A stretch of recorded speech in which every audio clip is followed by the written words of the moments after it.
We're making a peach mead with Arizona wildflower honey and whole Masumoto peaches. So we'll be processing that fruit, having it, squishing it, getting it in there, getting it all mixed in. It's gonna be fun, sticky. They are currently canning Dune Bloom. We got about 1,800 gallons of Dune Bloom to can. It's gonna be a good long day, but we'll have a lot of Dune Bloom at the end of it. Let's take these 3 buckets over around that side. I'll move this. Yeah. And get those lids out of the way. Actually, this 4th one too.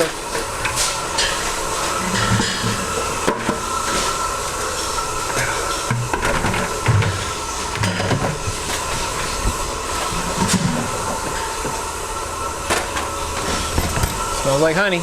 It's all scraped up. But hot. Fucking hot. Canning days are wild. So we've got canning going on and like our club shipment is going out. And there's like over 150 orders. So the warehouse is gonna be packed with cans and pallets of orders that need to ship out like through UPS. Yeah. We got enough space. We'll make it work. Starting to sort for ripeness. They all seem to be ripe, so. Yep. Yeah. Yeah. They're so good. Yeah, and especially warmed in the sun like that. They're all like soft and juicy. These seem pretty ripe, like across the board. This rig's a little Huh? iffy. No, that's right. Yeah. Yeah. Well, especially like Since we're just if it's gonna be bruised, crunching them, it's probably the bruise is gonna go. right. So even if the rest of the fruit's like almost there but not quite, bring like 3. Yeah, even if the rest of the fruit's a little not quite there, Right. that bruise is gonna go. Right. So if it's bruised, we gotta move on it. Yep.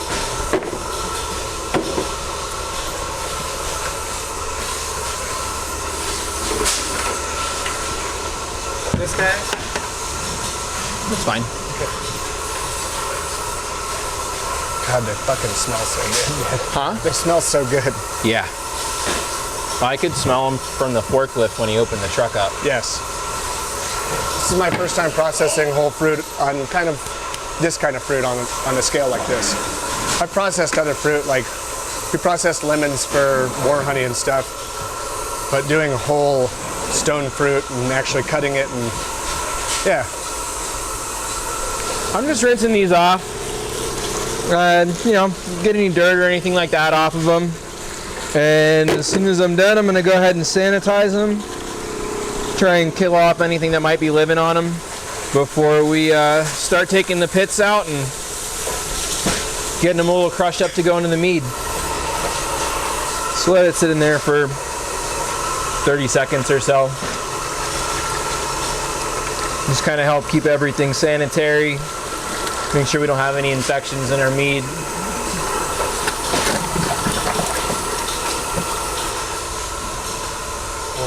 It's gonna be okay.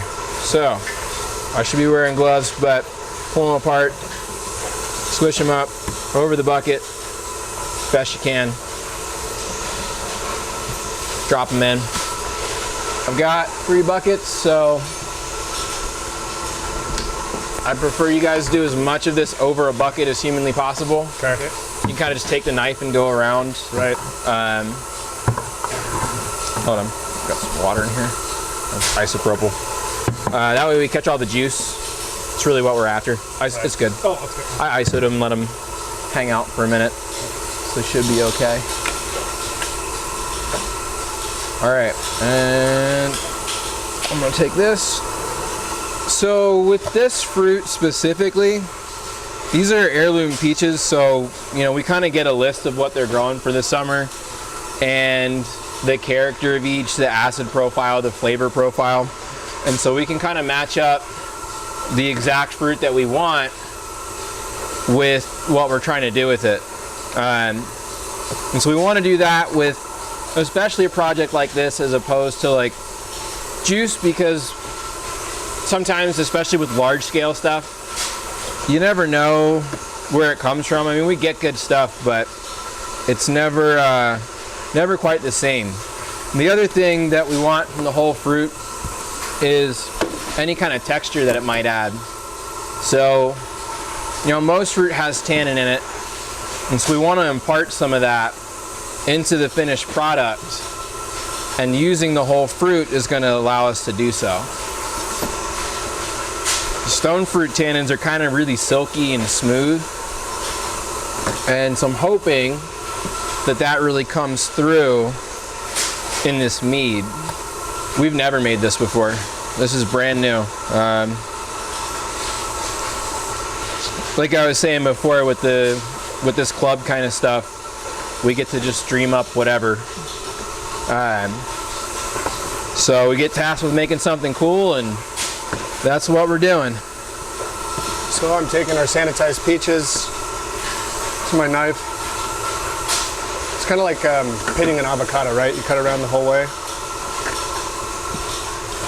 Just to extract that stone seed in the middle. So when you twist and pull, you can get that pit right out.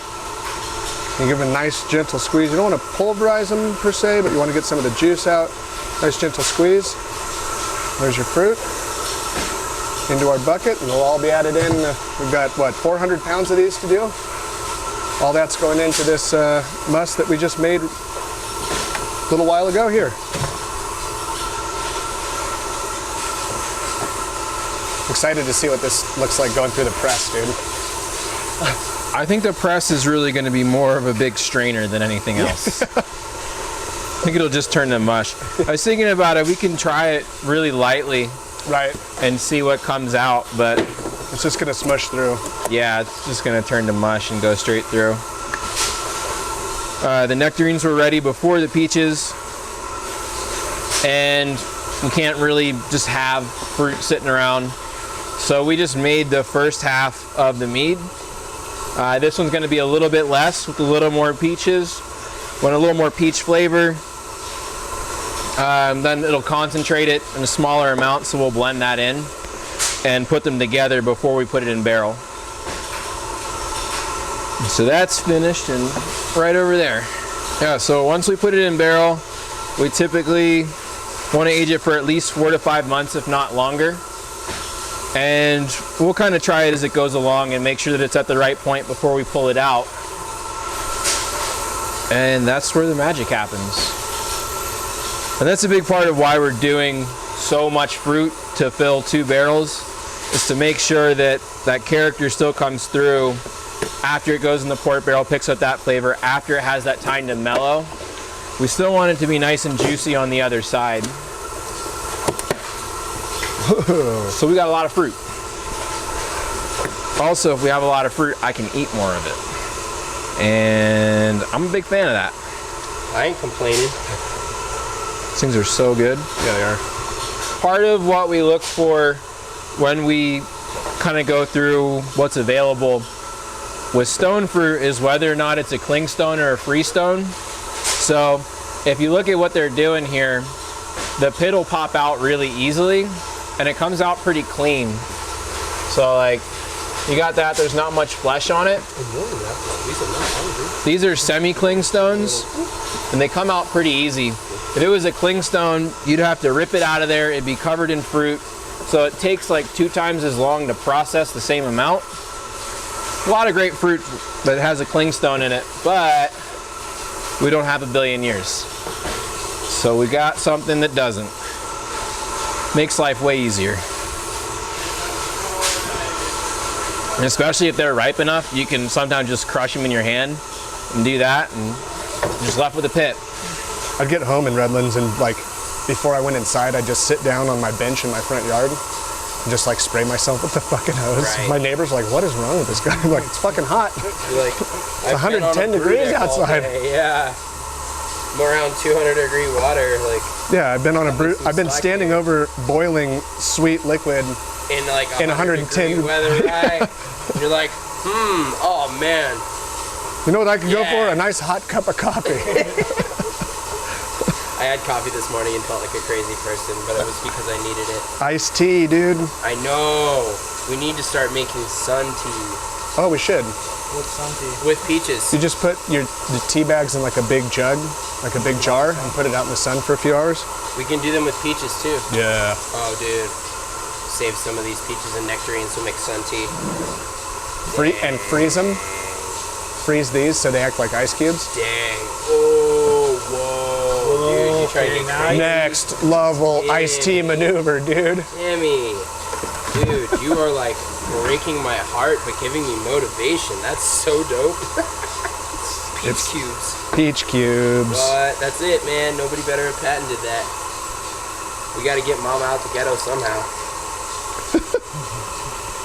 When your fermentation temperature rises, your yeast start to produce a bit different compounds and alcohols. So you get, oftentimes in a really hot fermentation, you'll get something called fusel alcohols that are kind of burny and oily. And if you've ever had really bad moonshine, there's a lot of fusel alcohol in that. That's kind of the flavor you're going to kind of start to sense in those fermentations. And with fruit and stuff like that, you can get a lot of sulfur as well. So that rotten egg kind of like boggy marsh kind of scent, which is not desirable to most people. So controlling your fermentation temperature is extremely important. I've had some meads where it's, yeah, you get that fusel, burny alcohol kind of taste and texture to it, that oily alcohol. It's not good. It's kind of off-putting. Luckily, we're able to climate control our warehouse to keep our fermentation temperatures in smaller vessels down. We try to keep things that are actively fermenting away from non-insulated areas, even in the winter, because when it gets too cold, you can stall the fermentation. So the fermentation will get so cold that the yeast will just stop eating the sugar. And then if it's too hot, they might actually heat themselves up enough and kill themselves with the heat that they produce, so that then your fermentation stops again. So keeping things away from extreme temperature, and if we have to have the door open, the roll-up door open ever, we're going to keep anything fermenting away from that, just to try and mitigate that eventuality. This is absolutely handcrafted. I'm doing this all with my hands. We're not using machinery. We're not doing anything. We are going to stand here for hours processing 400 pounds of peaches. That is part of my job description, processing 400 pounds of peaches. It's very specific. And so it's a peach party. All of us get together, cut and squish peaches for several hours at a time. We're not letting machines take our jobs here. The robot uprising is not happening. You can order your Mickey D's on the screen, but you can't order your freshly processed peaches. That's right. Oh, we almost touched in the peach bucket. Gingerly touching fingers in the peach bucket. I'm gonna wash these guys off, and then I'll get you guys another couple of boxes. All right. Yeah. All right, cool. All right, we're almost full. I want to give you a full spectacle. Dude, I want this Real deal. cookbook. I want this cookbook. Peach cookbook? Yeah. Absolutely. Why not? Sounds delightful. Probably makes the best peach cobbler ever. That's what I was thinking. Yo, dude. I know somebody who makes a pretty good peach cobbler. Oh yeah? Do you super Yep. every night? That doesn't surprise me. My wife. My wife. My wife. She is a professional. So I've almost filled my bucket up with processed peaches. Lots of juice. Beautiful stuff. I've already got my yeast pitched into this must. So you want to kind of have a dominant culture in there and rolling before you start putting foreign things in there, so that any lingering wild yeast or bacteria won't kind of take over. Your yeast culture is going to take over and kind of outcompete those other microorganisms. And now we add all that peachy goodness right into our must.